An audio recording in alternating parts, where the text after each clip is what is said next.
President Biden has been making the case that Donald Trump is a threat to democracy. But many of Trump's hardcore supporters, we heard from one of them this morning, disagree with that notion that democracy, well, actually, I should amend that.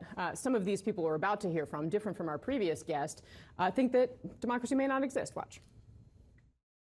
We are a republic. We're a republic. We are We're not a democracy. Republic. America's not a democracy, it's a republic. It's not a democracy.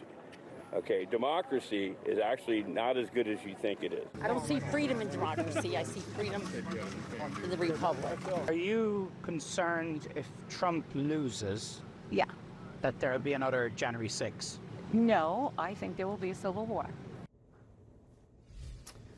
Okay, on that note, if it's Friday, it must be Smerconish. Michael Smerconish is here. Michael, wonderful to see you. I'm just going to, you saw that. What do you think?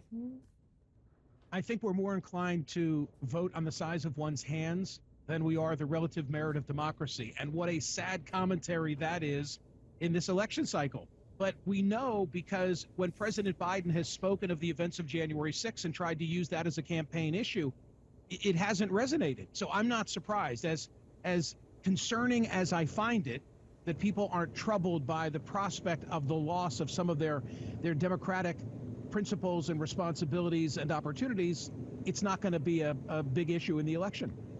Well, Michael, I mean, I have to push back a little bit on that, just because, you know, I think we did see some evidence in the midterms in 2022 that democracy was an animating issue for some voters. And we do see it in the polling. They will say that they are concerned about it. And there were instances, if you look down into some of these like Secretary of State races in places like Nevada and Arizona and others, that people did seem concerned about those who were potentially messing around with the actual levers of democracy, the way that we count the votes. That said, you know, former President Trump has tried to kind of turn this on President Biden and say, well, it's actually President Biden who's not participating in democracy. I mean, is that what's kind of motivating this conversation? But Kasie, we're having this conversation one day after the triumphant return, and that's really what it was among Republicans by Donald Trump to Capitol Hill, which was the scene of the crime. I mean, there's Mitch McConnell with a handshake and a fist bump. Yeah, let's put that up. Notwithstanding what he said in the well of the Senate after the events of January 6th, you know, where you thought there'd be no rapprochement ever possible between the two. So that's my response. Maybe it resonates on one side of the aisle, but certainly not among Republicans. Yeah, I mean, Michael, what did you make of this McConnell photo? I'm trying to put it up, but it's him and Donald Trump hand in hand. I think I was just a little bit, you know, this stopped me. This image stopped me. Well, I think it's a recognition of the strength that Trump has, the command that Trump has over the Republican electorate. There's really no sign. I guess Mitt Romney was on a plane, right? But there are very few exceptions to those who fell in line yesterday and made sure that they were there to show fealty toward the leader of the party.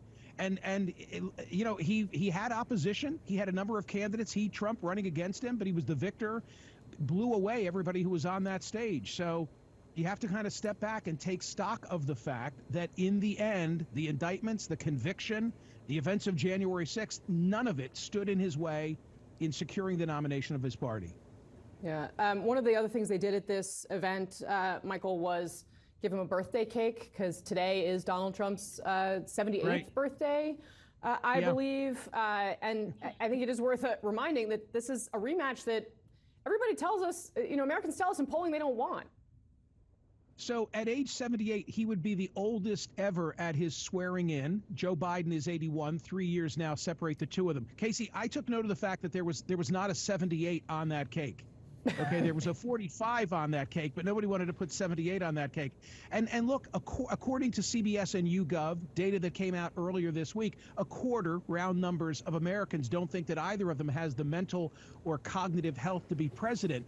But the numbers for Biden, the concerns about Biden, you have to say this, far exceed those for Trump. 65%, including 29% of Democrats who have doubts about Biden's cognitive ability. If Biden weren't the comparison, I think more voters would look at Donald Trump and they would say, my God, 78. I mean, that dwarfs Ronald Reagan at the time that he was running for re-election. But because you've got that never-ending comparison, it's a big problem for the incumbent.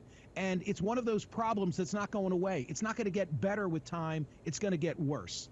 And depending on the outcome of the election, I mean, I think you're gonna hear a lot Kasie, of. can I say one more thing? The debate, because it just puts all the attention, this age, acuity, call it what you want. We're less than 2 weeks away. 2 weeks from today, I hope you and I will be having a conversation about what happened in last night's debate. And this is going to be the focus. Who looks like they are mentally fit and competent? Yeah, that's right. That Friday, you and I, it's a date, Michael Smerconish, the day after, Friday after the debate. And yes, we've been having that box on the screen. It's going to be right here on CNN. Don't miss it. Michael Smerconish, always grateful to have you. And also do not miss CNN Smerconish. It's tomorrow at 9 a.m. Eastern. Thank you, sir.